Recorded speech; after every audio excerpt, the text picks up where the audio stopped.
మళ్ళీ లక్ష్మణస్వామిని పంపిస్తారు. అంటే వానలు వెడకబడిన తర్వాత, వర్షాకాలము పూర్తయిన తర్వాత కూడా ఈ సుగ్రీవుడు ఇంకా అంతఃపుర సౌఖ్యాల్లోనే తేలియాడుతూ ఉంటాడు. అప్పుడు లక్ష్మణస్వామి వెళ్ళి కోపోద్రిక్తుడై ఆ ద్వారము, అంతఃపుర ద్వారము వద్ద నిలబడతాడు. అప్పుడు మళ్ళీ తార వస్తుందండి. తార వివేకము మళ్ళీ ప్రస్ఫుటంగా బయటపడుతుంది. కొంతమంది స్త్రీలు చాలా వివేకం కలిగి ఉంటారు, మనం ఇళ్లలో చూస్తూ ఉంటాం. ఇంటికి సంబంధించిన అన్ని విషయాలు వాళ్ళు జాగ్రత్త తీసుకుంటూ ఉంటారు. ఇంటికి సంబంధించి అనేక రకాలుగా తాపత్రయపడుతూ ఉంటారు. బయట పని, ఇంట్లో పని, బంధువులు వస్తే వాళ్ళ పని, స్నేహితుల పని, రిలేషన్సు అన్నిటి గురించి తాపత్రయపడుతూ ఉంటారు, జాగ్రత్త పడుతూ ఉంటారు. వీడు ఎట్టాగో తిరుగుతూ ఉంటాడు, అటు ఇటు ఇటు అటు, మంచో చెడో తిరుగుతూ ఉంటాడు. ఆ ఇల్లాలు మటుకు బాగా జాగ్రత్త పడుతూ ఉంటుంది, పీకులాడుతూ ఉంటుంది, ఇంటి గురించి బాగా తాపత్రయపడుతూ ఉంటుంది, చూస్తుంటాం మనం. అటువంటి తల్లులందరికీ కూడా నమస్కరిస్తూ ఉన్నాను ఈ సందర్భంగా. కనుక అట్లాంటి స్త్రీ అండి తార.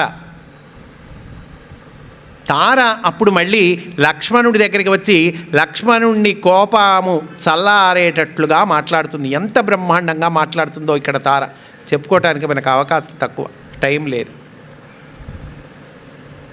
ఏమయ్యా, ఎవరి మీద కోపం? నీ కోపానికి కారణమైనటువంటి వాడు ఎవరు? సుగ్రీవుడు అంటావా? సుగ్రీవుడు నువ్వు భిక్ష పెడితే రాజైనటువంటి వాడు. నీ భిక్ష, నీ పరాక్రమము ద్వారా, నువ్వు చేసిన సహాయము ద్వారా రాజయ్యి అంతఃపుర సౌఖ్యాలు అనుభవిస్తున్నటువంటి వాడు. నువ్వు పెంచినటువంటి మొక్కయ్యా, నువ్వు నిలబెట్టినటువంటి మొక్క. ఆ మొక్క మీద కోపం తెచ్చుకుంటే ఏం లాభం?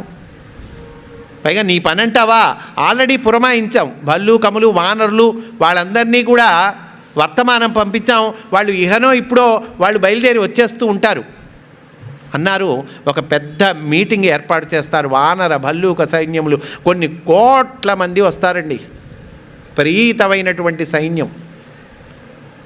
ఆ పెద్ద మీటింగ్లో రామలక్ష్మణులు ఉంటారు, సుగ్రీవుడు ఉంటాడు. సుగ్రీవుడు 4 టీములుగా విభజిస్తాడు, తూర్పు, పడమర, ఉత్తరము, దక్షిణము.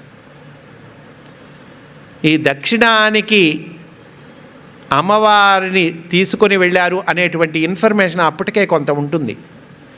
ఎందుకంటే అమ్మవారు ఇటు ఈ ప్రాంతం మీదుగా వెళ్తూ ఉన్నప్పుడు ఆవిడ నగల మూటను కిందకి జార విడుస్తారు.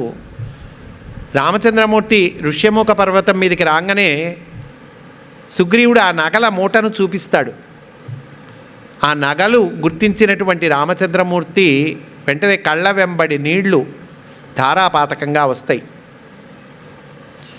ఒక మంచు పొర చంద్రుణ్ణి కప్పివేసినట్లుగా ఆయన కంటిని ఈ నీరు కప్పివేస్తుంది అంటారు. అప్పుడు లక్ష్మణస్వామిని చూడమంటారు. ఏవయ్యా, మీ వదిన గారివేనా ఈ నగలు చూడు అంటే, నాహంజానామి కేయూరే నాహంజానామి కుండలే నూపురే త్వభిజానామి నిత్యం పాదాభివందనాత్. ఆ కేయూరములు, ఆ కుండలములు అవన్నీ నేను గుర్తుపట్టలేనయ్యా. ఈ కాలికి ధరించేటువంటి ఆ నూపురములు వాటిని మటుకు గుర్తుపట్టగలను. నిత్యం పాదాభివందనాత్, అవి అమ్మవారివేను.